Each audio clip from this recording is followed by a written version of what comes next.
if you're willing to come to Brazil, now it's the time, and do it fast.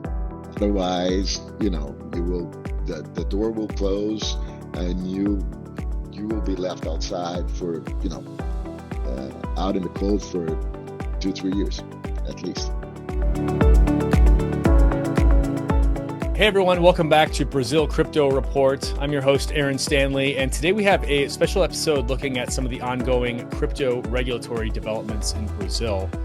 The central bank has just concluded 3 separate public consultations on matters like VASP regulation and stablecoins, and it's expected to release its final regulatory framework in a matter of months.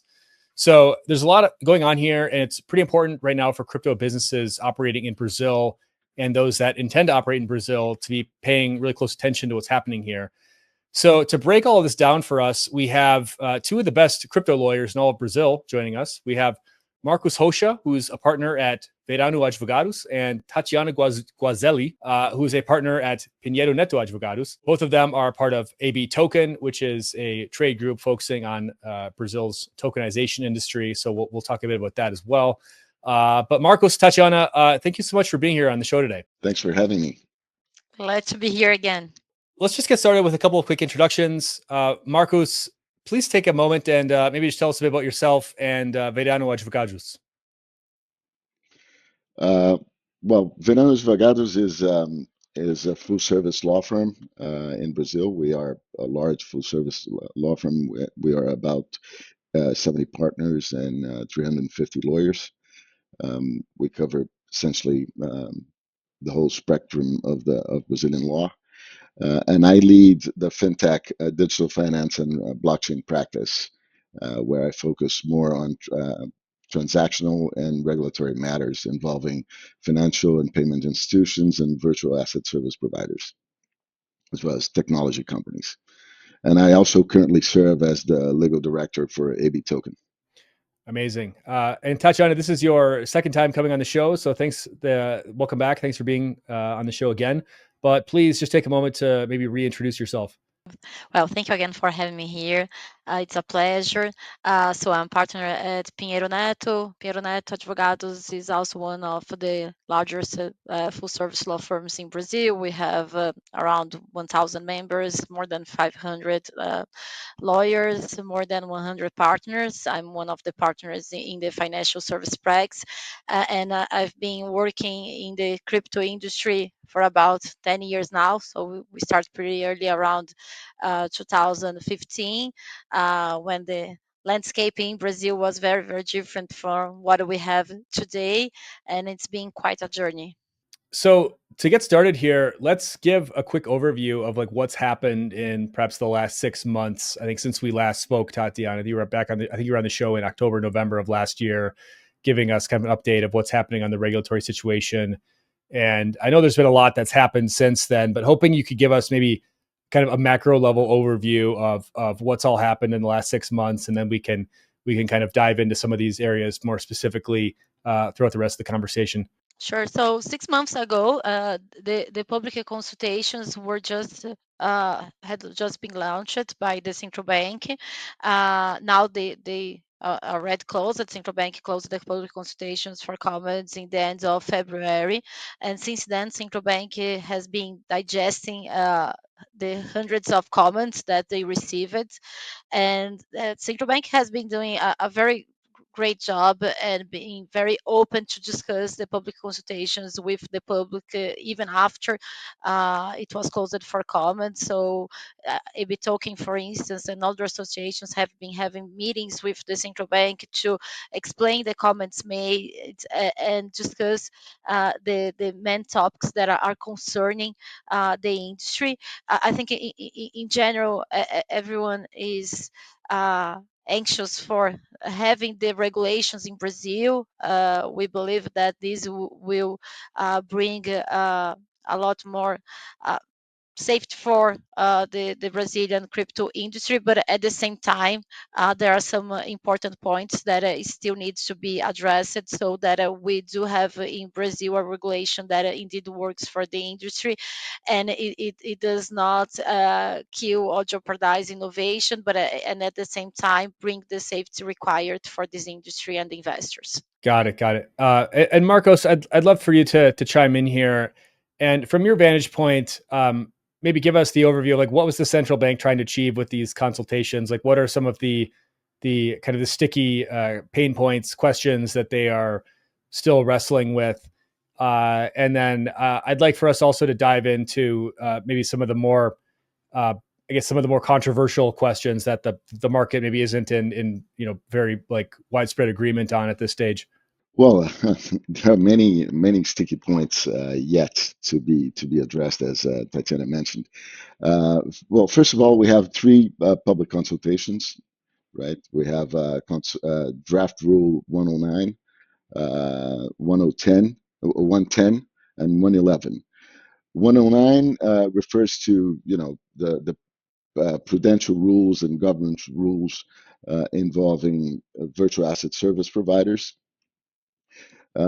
Public consultation 110 relates to the procedures for the authorization process and licensing of virtual asset service providers and other regulated institutions. And public consultation 111 includes crypto crypto transactions in the foreign exchange market, which, as you know, is somewhat quite regulated, still quite regulated in Brazil, um, because of historic reasons, the of lack of international reserves. The foreign exchange market has been very regulated in the past. The rules have loosened up in the last 20 years due to the capacity of the country to form international reserves, but still there is some legacy that needs to be addressed here, and it's stepping into a hot tub. So you go little by little, and the central bank is gradually letting go some of the more strict rules. But now, with the advent of crypto, which has severely changed the landscape and facilitated the international exchanges and value transfers, this is something that the central bank is now trying to uh, put its arms around it, and this public consultation brings some rules which are quite controversial, such as, for example, the prohibition from transferring crypto assets from a Brazilian resident to a non-resident to a non-hosted wallet, for example, and also the prohibition from a Brazilian to transfer uh, stable coins denominated in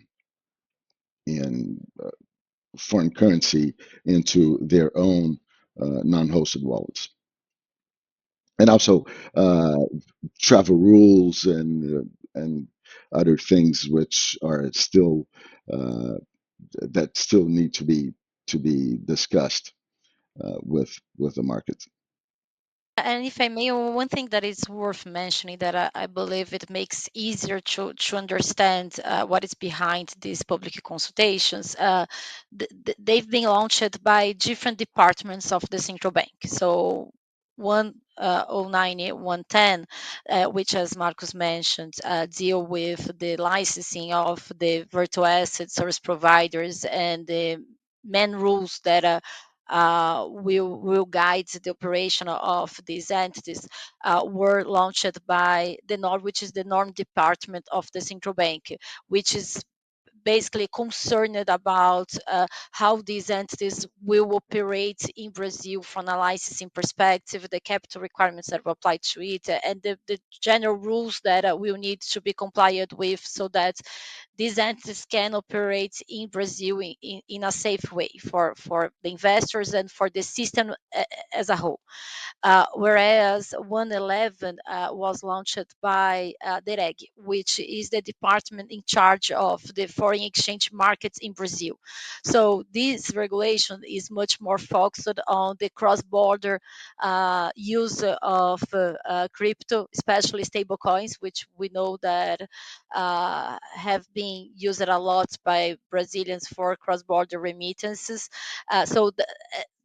That's why they are very different from each other, because there are different concerns behind them, and because of there are different levels of understanding of the crypto markets in these different departments of the central bank, because the NOR was much more involved since the beginning with these markets, whereas the reg was not that involved in the beginning, but when the stable coins and other crypto assets started to be more used for cross-border transfers, then it called the attention of this department, which understood that it should also be regulated from an FX market perspective.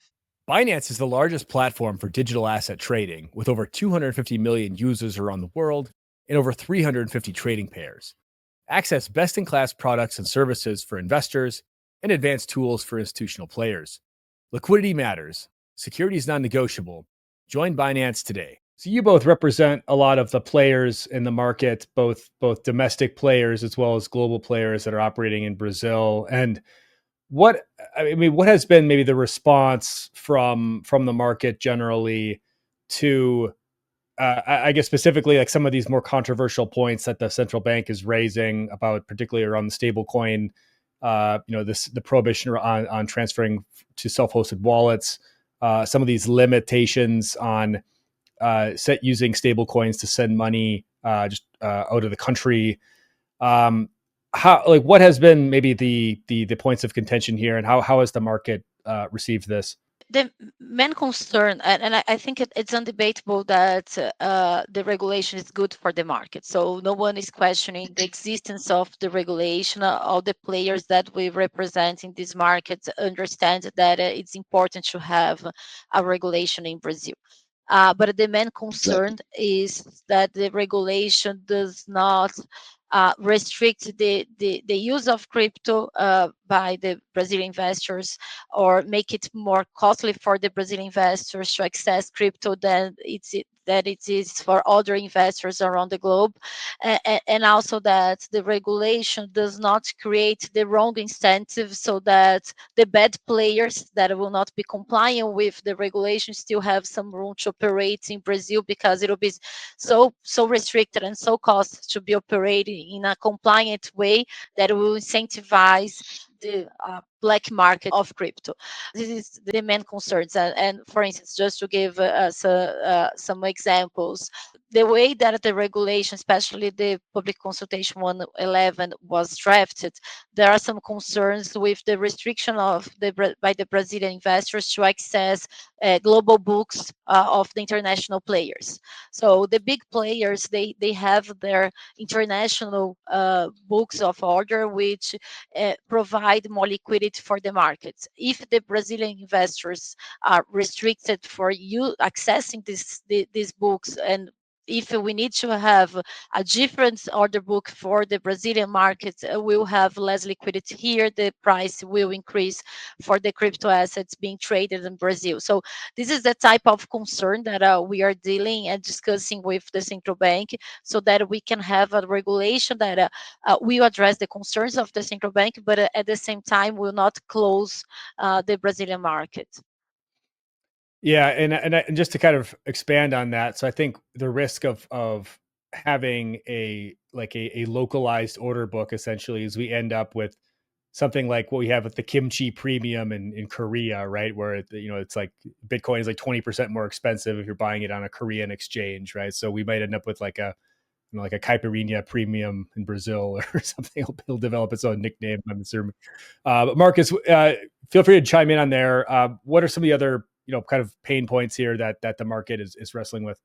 Well, this is one aspect of the global order books, which relates to the well, I think Tatiana was focusing more on the foreign exchange aspect, because when a Brazilian or a Brazilian-based client is enters into a transaction, and the counterparty is the global book, he doesn't know, she doesn't know who's on the other side, right? So we don't know if it's a, a Brazilian resident or a German or an American, maybe not an American because of the restrictions, but if the person is not, I don't know, a French citizen or a French resident or an English resident, a British resident, and this is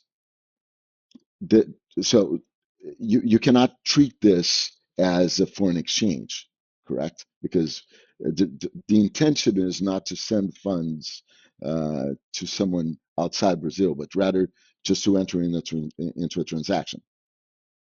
On the other hand, there's also the asset segregation piece of it, which is also as being criticized mainly uh, by one of the major exchanges, because also this limits the ability of of the exchange to pull together the assets which will be um, you know available to every customer. So there's two sides of this issue that needs to be addressed, so that Brazil doesn't become uh, a land where crypto will be substantially more expensive and will allow for regulatory arbitrage like the one that happens, for example, in Korea. Um, Also, there are some other issues like the travel rule, which is a very sticky point that people that the virtual asset service providers still don't know exactly how they will comply, because you, as you know, you cannot pin down with absolute certainty who's on the other side, uh, who you're transacting with, when you just see a hash of a wallet, correct? So it needs to be self-declaratory, because there's no way of determining who's on the other side, and the the mechanisms that which exist currently for travel rule implementation are really far from ideal. There are places where you even have to enter into make a video call with your counterparty to determine that it's and the other party has to declare that she is the owner of the wallet. She's the controller of the wallet, which is not very efficient. Yeah, right. Yeah, well, especially now in the days of deep fake video call scams, right? Exactly. It's not a very effective way. But so it sounds like there's like a number of questions here, like or a number of issues here, which I think maybe the most basic of which is like there's just really there's not the tooling available to help VASPs and brokerages actually comply with the travel rule, even if they want to, right? There's just not really like the technological solutions available yet. I know people have been working on these things for a while, but there's nothing that's really like 100%. Okay, this solves the problem. But then there's also just this question of like, okay, if you're transacting with a global order book, like you're just transacting with an order book. You don't really know who the counterparty is on that, right? So it's pretty impossible. It's very difficult to like identify. So the travel rule, like the whole point is like the exchange that's executing the transaction on behalf of the consumer is sending sending like the information about that consumer, like in a little like a packet of data essentially to the other counterparty, right? That's pretty common Exactly. in traditional finance, right? But in this case, it's a much more sort of complicated question, just because these are transactions that like they're being transacted without various intermediaries, without various sort of go betweens. So it becomes a much more questionable as to how you can actually comply with this technically, even if you want to comply with it. Exactly, and there's also the requirement for the one of the parties to declare that the other side is when you're transacting with someone outside Brazil, that since you cannot, according to public consultation 111, you cannot send funds to unhosted wallets outside Brazil to counterparties which are not in Brazil.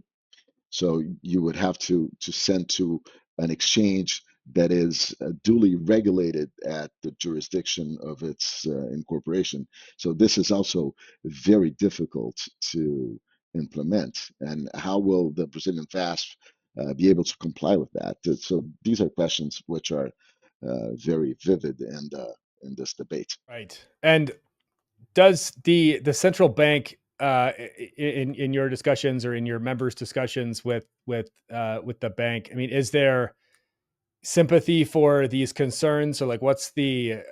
I mean, especially regarding the stablecoin self-hosted wallet prohibition. I mean, I think this is one that when people saw this, like, they started kind of lighting their hair on fire, and like, wait, this is sort of antithetical to the whole point of crypto.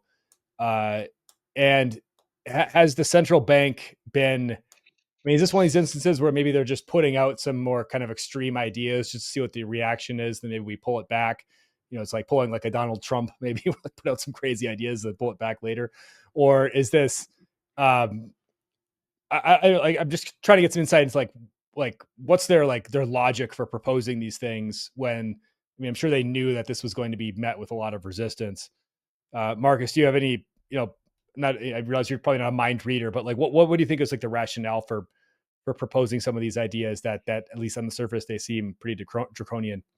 Well, I think it's they have already mentioned and made clear where they come from is that they do not want, since they see it as, for example, like the Regi, they mentioned that it's like you being allowed to fill like a suitcase of $100 bills and being able to, travel without restriction, um, because a suitcase of $100 bills is very hard to pass. But there are devices when you put this in a small device and you can carry $100 million in sometimes inside your underneath your skin. It's something that raises some eyebrows and leaves the regulator pretty concern of what's going to happen.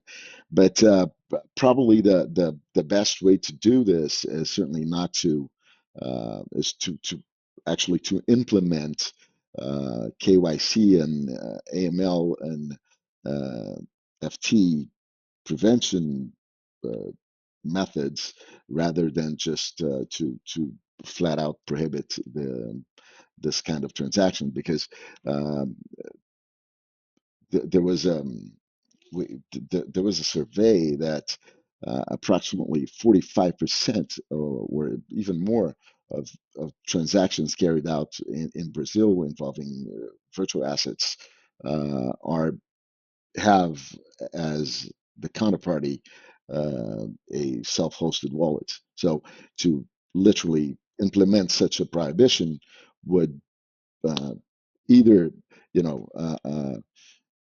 put in outlaw like 50% of the transactions, or otherwise, if they stop doing that, kill half of the market. I don't know, Yeah, Tatiana. exactly. Either of those options, both those options are probably not good, right? Good outcomes of this, where you're just sort of nuking half the market, or basically forcing these guys underground, even more so than they already are, perhaps. Um, so looking ahead with Rig, so the central bank is they've closed out these 3 consultations. They're kind of digesting all the comments they got. Looks like they got for each of these consultations, they've gotten hundreds of comments on each of them. So it's a lot to read through and take in. But what is the timeline from here? Looking ahead, I know they've publicly signaled that by like middle of this year they expect the final framework to be released. Are we still on track for that? Is there potential for, are there any other curveballs that might come down the road here? But Tatiana, what's sort of the framework for at least with regards to like the VASP licensing from 109 and 110? What's kind of the outlook here? Yeah, based on our latest discussions with the central bank, probably will not have the rules enacted by the middle of this year, which was the original expectation. We expect to have the rules published by the end of this year, and maybe early 2026. But central bank said that they are working very hard to be able to publish the rules still this year. And their intention, at least at this point, is to publish the three rules at the same time. So the two rules under public consultations 109 and 110, and the one under public consultations 111 are expected to be published at the same time. So basically they need to sort out all these discussions and points that are still open before that. And there are also some internal process in the central bank before publishing the rules. And we and just with respect to your previous question about how open central bank is to make some changes in the final rules, they are open, but there are some points that they've already said that they cannot disregard. So they do have, for instance, this concern that Marcus mentioned with respect to cross-border remittance. So they want to be able to avoid the use of self-custodial wallets for transactions out of the system, and that's their main concern. So they've been very open to discuss the alternatives for that, even using self-custodial wallets. But what we've already heard from them is that if there is not a clear way of using self-custodial wallets in a way that they can still monitor the transactions, and it's not like they don't like to use the word control, that's not their intention, like to restrict the transactions, but they want to be able to access information. So if there is no way to have people transacting self-custodial wallets with respect to cross-border remittances, especially without the proper information being provided by the central bank, they'll probably keep at least some restrictions. There might be some thresholds for the restrictions. So below a certain amount, it might be possible to use self-custodial wallets. That's something yet to be confirmed by then in the final rules. But if there is no way to overcome the monitoring issue, we should expect to still see some restrictions in the final rules. Oh, interesting. So that's that.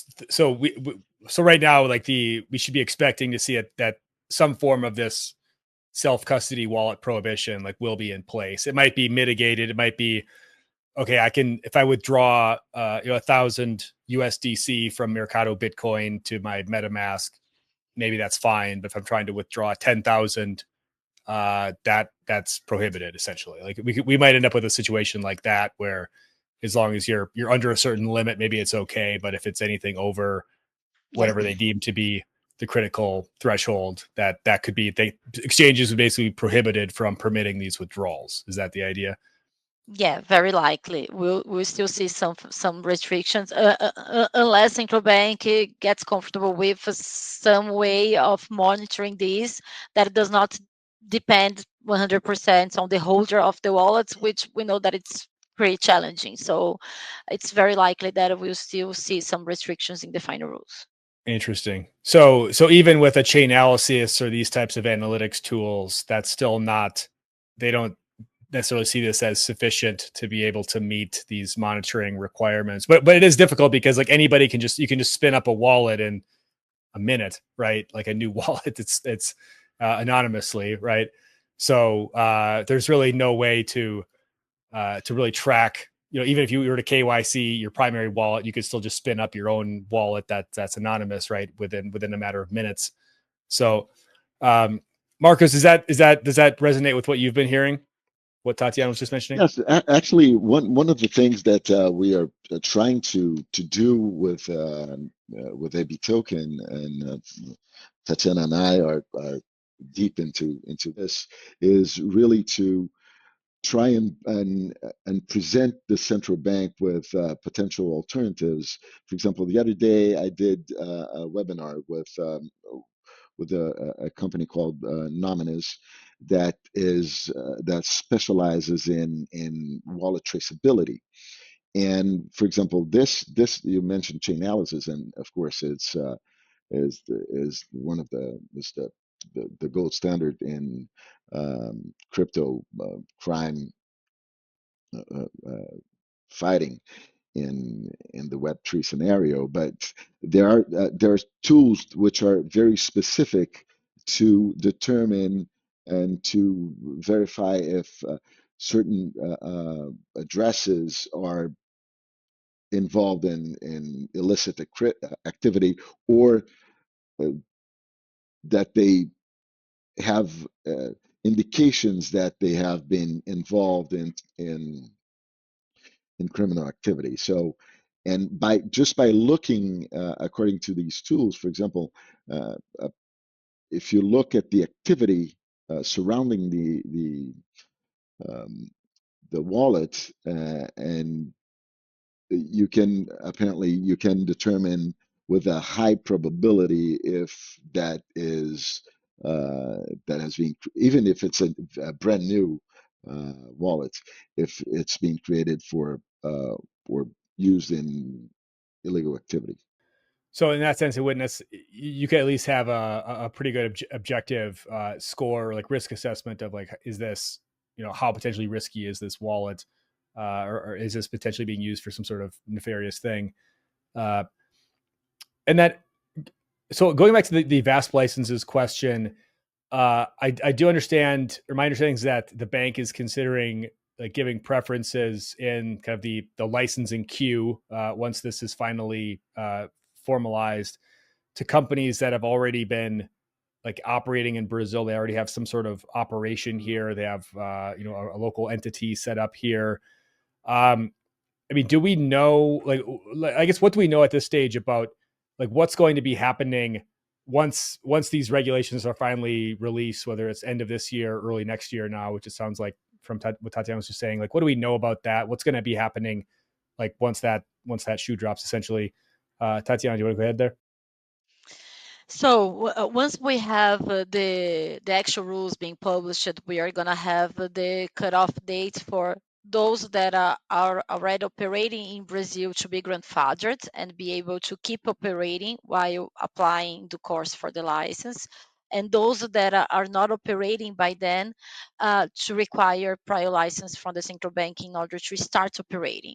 And the draft rules are not very clear on what operating in Brazil means, but based on our discussions with the central bank, including meetings with AB Token, central bank has already clarified that in their view, operating in Brazil means having a local entity with local operation here, and not only having a foreign entity that serves Brazilian clients. So in order to be grandfathered, it's very important for the international players to have a local entity in Brazil and to be using this local entity in their operations.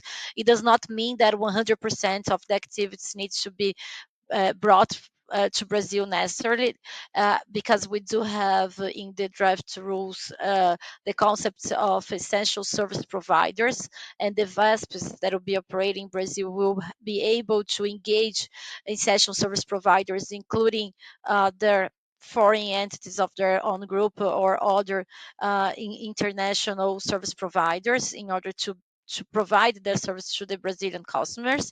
But these international players will need some entity in Brazil doing some part at least of their activity here in order to be grandfathered. So those that would be grandfathered will have probably also based on the discussions with the central bank, 6 months as of the publication of the new rules in order to apply for the license. And after, and the application process will be divided, and that's the first time that central bank is doing that. They will divide the application process in 2 phases. So 6 months in order to apply for what's being called phase 1 of the application process, which will basically require the entities to present basic information from the company's managers, companies controlling shareholders, evidence including by presenting audited financial statements that they are complying with minimum capital requirements that will apply to these entities, and especially evidence that they were already operating in Brazil before the date of publication of the new rules. And central bank has not clarified what exactly this evidence will be, but in our view, it should be some strong evidence that they already had the operation, they were already servicing Brazilian customers through the legal entity in Brazil and not only through a global entity. And then central bank will probably take around 1 year in order to analyze this first set of documentation. And then those that are approved in this phase 1 will go to phase 2. And then there will be another analysis process after phase 2 documentation is submitted, which will be, this documentation will be very similar to the ones that are already required from all your licensed entities. So several statements from the management team, from the controlling shareholders, about the company, about the origin of funds that the company are using in their operation, about the controlling shareholders, the controlling structure of the company, and other documents that will need to be submitted by then. And then central bank might take another, it's not in the rules exactly how long central bank can take, but based on our experience and our conversations with them, it might take around 2 years for the central bank to complete the process. So we can expect something around 2 years for the whole analysis of the central bank for those that are already operating. For those that are not operating and will require prior license, we believe that central bank might give some priority in the analysis because they will be waiting for the license in order to start operating in Brazil.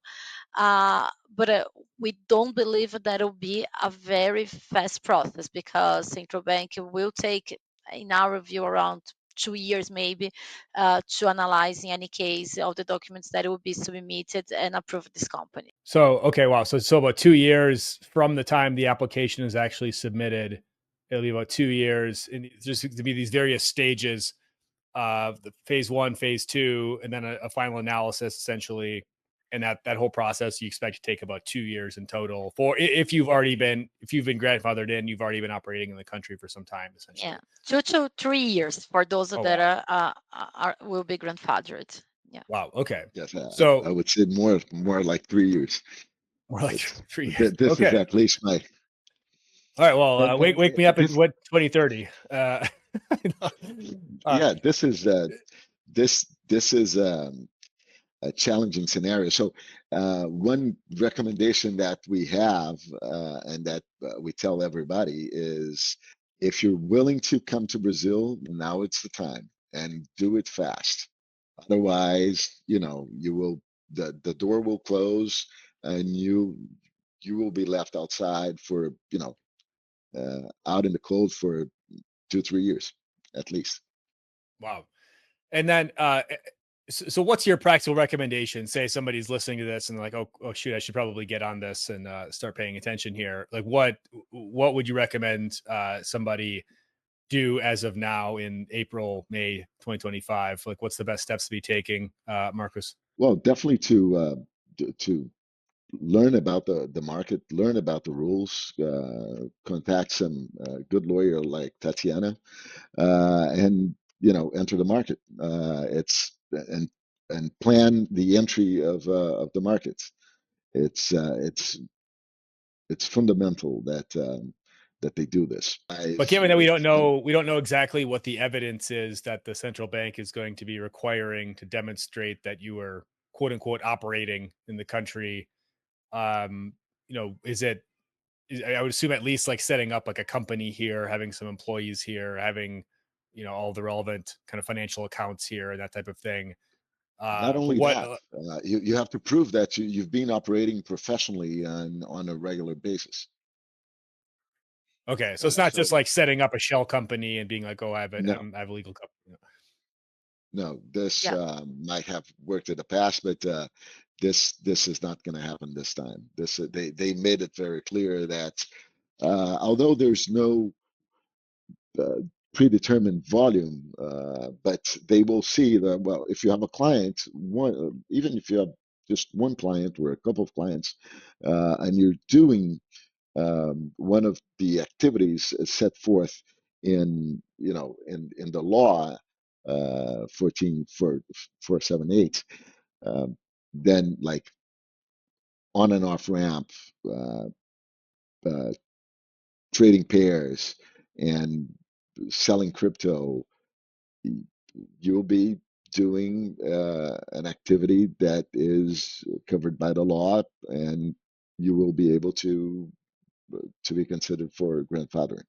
It's also important to take into account that you'll be grandfathered in the activities that you proved to be carrying out at the time that the rules become effective. So let's assume that you only decided to start with carrying out some intermediation of crypto.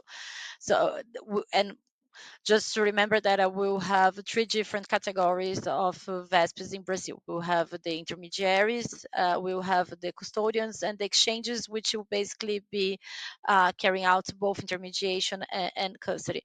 So if you are only carrying out the intermediation and not acting as a custodian for Brazilian customers, you'll be applying for the intermediation services only. If you change your mind and then you say, oh, now I want also to provide some custody services, you'll not be grandfathered for the custody services. You will need to wait for all the approval process for all these 2-3 years in order to be approved, and then add other services that you want to provide to Brazilian customers. So it's important not only to start operating in Brazil through a legal entity here, carrying out the activities in Brazil, at least part of the activities in Brazil, but deciding very carefully what services you want to provide to Brazilian customers, and having evidence that you are providing all the services that for which you want to be grandfathered. Okay, that's important. So this is very path dependent, right? So you can't just sort of decide halfway through the process like what you're going to be, right? You have to pick sort of one thing and then do it, and then once you get through the whole process, then you can examine, okay, maybe we want to expand our offerings to some other things. But you can't just be like, oh, I want to be I'm going to be an exchange intermediary, and then I want to be a custodian. Like you can't just do that halfway through the process, essentially. Yeah. And I want to touch on a couple of other just sort of legal regulatory components that are not central bank related directly, but are also kind of have been in the news lately. So I know there's some stablecoin legislation working its way through Congress, which I guess I don't fully understand like why this is necessary, but I'm not like a legal analyst with these types of things. But I would just like kind of the TLDR on what's happening on the congressional front. And I also, let's take that question. Maybe Tatiana, if you want to maybe chime in on that. I assume you've been following this, but would like your kind of thoughts on like what's the relevant actions in the Congress right now that are that could be important to watch here.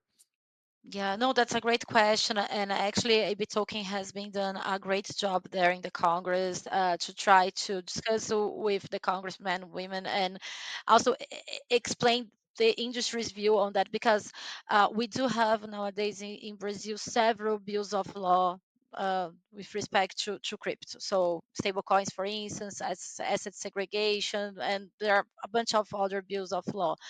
And we do have a great concern of at some point having in Brazil different laws treating about the same topic in different ways, and this bringing a lot of uncertainty for the Brazilian legal framework for crypto assets in Brazil.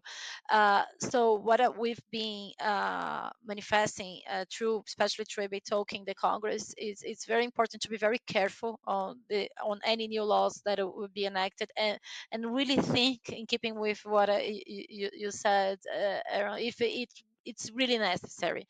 So in the case of stablecoins, that there is indeed a gap in the crypto asset law, law 14478, which does not specifically give central bank the power to regulate the issuers of stablecoins. There is some room for interpretation on this, and you might argue that central bank has the necessary powers, but it's not specifically expressly there. So maybe it makes sense at some point to have a law making it very clear that the central bank has the power to regulate the issuers of stablecoins. And not only the listing and trading of stablecoins, which we know that central bank already has the power to do so. But once we do have these, and central bank is empowered, clearly empowered to regulate, in the association's view, and it's the view of several players in the industry, it'll make much more sense for the central bank to be regulating, as they are doing with respect to the VASPs, instead of having a rule that bring very specific and limited requirements on the issuance of stablecoins in Brazil, because it's much better in general for a regulator to be regulating these, especially it's something that it's so dynamic at the regulation level instead of the law level, which is much more difficult to change afterwards. Uh, so we acknowledge that there are some gaps. The other example is the asset segregation, which was in the Bill of Law that resulted in 14478 law, but it ended up being excluded from there. But now I think it's consensus in the markets that we do need a law to say that the funds held either in crypto or in fiat by the exchanges and other vespers are compose as an asset that is segregated from the other assets of the entity. But once we do also have this in law, the central bank can also deal with the specific rules on the accounting parts and so on, as central bank is already doing in the 109. So I think what we typically present in these discussions within these bills of laws in the Congress is that it's that we know that there are indeed some gaps that should be ideally addressed in new laws, but it should be very, very carefully taught, and it should be very restricted to these gaps instead of trying to regulate these markets in a very broad way. So, with regards to the stablecoin legislation, is there this? I mean, it seems like maybe the point of contention is about like whether the central bank has the authority or who actually has the authority to regulate stablecoin issuers. But is there any discussion of some like the capital requirements or like the reserve, the reserve requirements for stablecoin issuers? I mean, similar to what we saw in perhaps like in Europe with Mika, whether it's on chain versus off chain collateral, or like how much of it is in like fully cash versus other types of assets. Is that part of the discussion at all, or is that the assumption that okay, that'll just be sort of like left to the the regulator at the end of the day to figure out those rules? So once the central bank is clearly empowered to regulate the issuers of the stablecoins, the central bank will definitely address this. At this point, what central bank already did in public consultation 109 was to establish some requirements for the listing of stablecoins. So the exchanges that will already be regulated by the central bank or intermediaries in general will only be able to list in Brazil stablecoins that are basically have reserves in bonds or fiat currency. But the central bank has not regulated yet the issuers of stablecoins, and we do have this discussion if central bank indeed has the power to do so or not. But if the law basically says central bank is in charge of also regulating the issuers of stablecoins, my opinion at least is that all these points that you mentioned, including in terms of reserves, and if it should be 100% in bonds, in fiat or in other assets, should be dealt with by the central bank, and not in a law. Got it. Okay, thank you for that. And I wanted to ask just about the CVM really quick as well, because I know they're kind of the other piece of this puzzle, and perhaps they haven't been quite as active on some of these things. But I know they've been talking about having a public consultation of their own later this year with regards to tokenization. I know they just issued a stop order against Mercado Bitcoin, telling them to stop listing some certain tokens that they said were securities. And then they reversed the stop order with like a week later. And I guess we don't have to get into the nuances of that, but I would love to get like just an update on what's sort of, let's say, kind of the latest on the CVM at this point, with regards to kind of its mandate in the market of overseeing, the tokens that are basically, deemed to be securities at this stage. Marcus, maybe I'll turn over to you on that. But what do we need to know about the CVM at this point in time, and how they fit into this broader kind of regulatory puzzle in Brazil right now? Well, the CVM is Brazil. Brazil is very fortunate. It's very lucky to have two regulators which are very much pro the technology. So both the Brazilian Central Bank, which is whose mandate is to regulate and supervise uh, virtual assets which are meant for payment and store of value.